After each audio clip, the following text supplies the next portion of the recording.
संकल्प एकेडमी की tricky math class में आप सभी का स्वागत है। यदि आप चैनल में नए हैं तो प्लीज चैनल सब्सक्राइब कर लें। देखिए आज हम पढ़ने जा रहे हैं पारदर्शिता परीक्षण एनालॉजी टेस्ट। देखिए ये कैसे होता है, कैसे काम करता है। हाइग्रोमीटर अनुपाते आर्द्रता, हाइग्रोमीटर से आर्द्रता मापते हैं। तो उस प्रकार से लैक्टोमीटर से क्या मापते हैं। तो लैक्टोमीटर देखिए चार ऑप्शन होते हैं, ऊष्मा, दाब, मोटाई और दूध की शुद्धता। तो इसका चौथा ऑप्शन बिल्कुल सही है, लैक्टोमीटर से दूध की शुद्धता मापते हैं। उसी प्रकार से एमीटर से विद्युत धारा, ऑडियोमीटर से गति, स्क्रू गेज से मोटाई, वोल्टमीटर से विभवांतर मापा जाता है।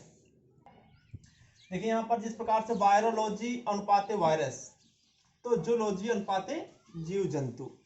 जिस प्रकार से वायरोलॉजी में वायरस का अध्ययन किया जाता है उसी प्रकार जूलॉजी में जीव जंतुओं का अध्ययन किया जाता है। उसी प्रकार से देखिए हिस्टोलॉजी में ऊतकों का अध्ययन करते हैं, टैक्सोनॉमी में वर्गीकरण का अध्ययन करते हैं, माइकोलॉजी में कवक का अध्ययन करते हैं, नेफ्रोलॉजी में गुर्दा का अध्ययन करते हैं, पैडोलॉजी में मिट्टी का अध्ययन करते हैं।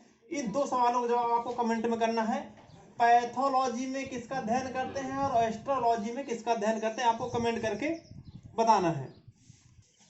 जिस प्रकार किसान अनुपाते खेत, इसका मतलब फिर देखिएगा जो पहला शब्द है दूसरे शब्द से क्या संबंध है। तो किसान का जो कार्यस्थल होता है, जिस पर किसान कार्य करता है वो खेत होता है। तो शिक्षक का कार्यस्थल क्या होता है, शिक्षक कहाँ पर काम करता है, तो शिक्षक विद्यालय में काम करता है। उसी प्रकार से अन्य चीजों के आपको जवाब देना है।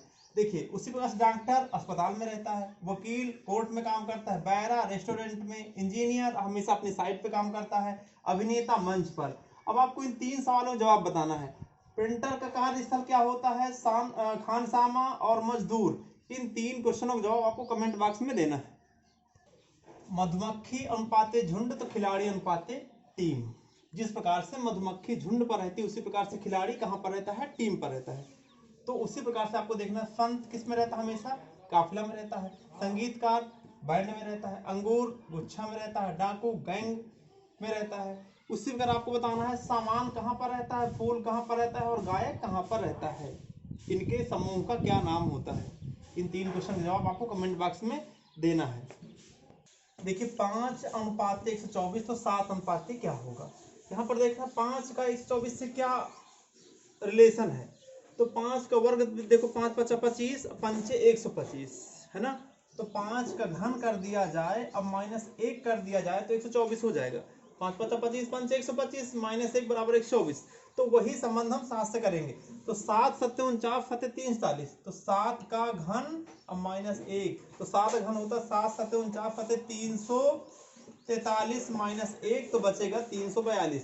342 देखिए किसमें ऑप्शन में है, ऑप्शन नंबर सी इसका राइट आंसर।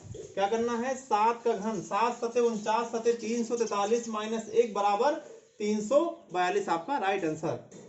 फिर देखिए इसमें क्या अनुपात दिया गया है, इसका संबंध क्या है। तो 5 का वर्ग और 6 का वर्ग, 7 का वर्ग और 8 का वर्ग, ऐसा कुछ है। तो देखिए क्या करना है, 5 का वर्ग कितना होता है 25। फिर यहाँ पर 6 का वर्ग और +1, तभी तो 6 × 36 137 हुआ। फिर हम देखेंगे 7 का वर्ग तो सेम रहेगा जैसे 5 का वर्ग है, या फिर प्लस कर दिया जाए 0। तो 5 का वर्ग +0 = 25। तो 6 × 36 में 1 जोड़ा 37। तो 7 का वर्ग +0 = 7 × 7 = 49। तो यहाँ पर हो जाएगा अगला, देखिए एक अगली संख्या एक बढ़ी है, तो यहाँ पर 8 का वर्ग और +1, तो 8 × 8 = 64, 64 + 1 बराबर आपका आंसर आएगा 65। इसका विकल्प डी सही होगा। अगला देखिए क्या है, 3:243।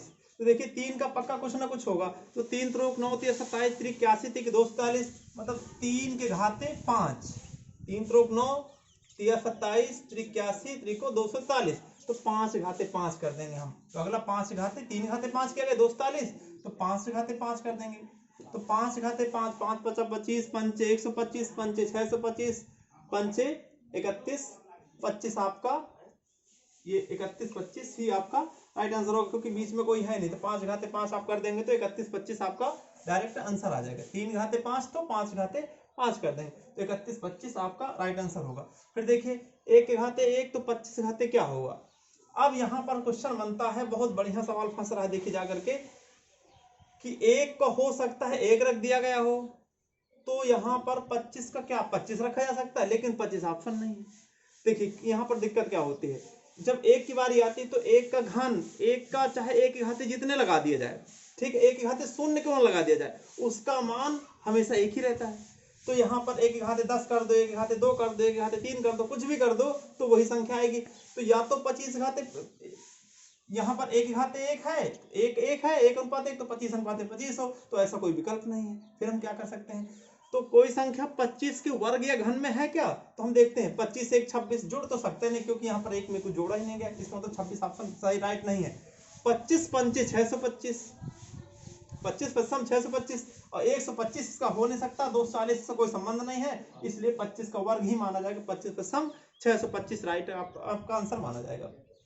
फिर देखिए एक के घाते एक, तो 25 के घाते 1:1 तो 25:1 तो 25 हो, तो 25 तो विकल्प नहीं है। तो इसका मतलब या तो इस संख्या का वर्ग कहीं दिख जाए आपको, या इस संख्या घन दिख जाए, वही आंसर आपका होगा। अच्छा आपके मन में आ रहा होगा शायद वर्ग और घन दोनों हो, ऐसा नहीं हो सकता, या तो वर्ग रखा होगा या तो घन रखा होगा, या तो फिर वही संख्या हो सकता है रखी जाए, क्योंकि एक का वर्ग घन और वही संख्या सब कुछ वही होता है। तो 25 का वर्ग या घन में ही कोई संख्या होना चाहिए, या फिर वो 25 ही क्यों ना मिल जाए। तो ना तो 25 मिला, ना तो वर्ग, उसका वर्ग ही राइट मिल रहा है, घन भी नहीं है, इसलिए आपका 625 राइट आंसर हो जाएगा। अब देखिए 1/4 अनुपात 1/8, 1/4 का आधा है 1/8, तो 2/3 का आधा क्या होता है, तो 2/3 का आधा करने के लिए आपको गुणे 2 करना पड़ेगा। तो जैसे गुणे 2 किया आपने, 2 से 2 काट दिया, तो बचा 1/3। 1/3 आपका विकल्प 3 मतलब विकल्प 1/3 बी ऑप्शन आपका राइट होगा। यदि आप चैनल में नए हैं तो चैनल सब्सक्राइब कर लें और ज़्यादा से ज़्यादा शेयर करते रहें। Thank you. जय हिंद, जय भारत।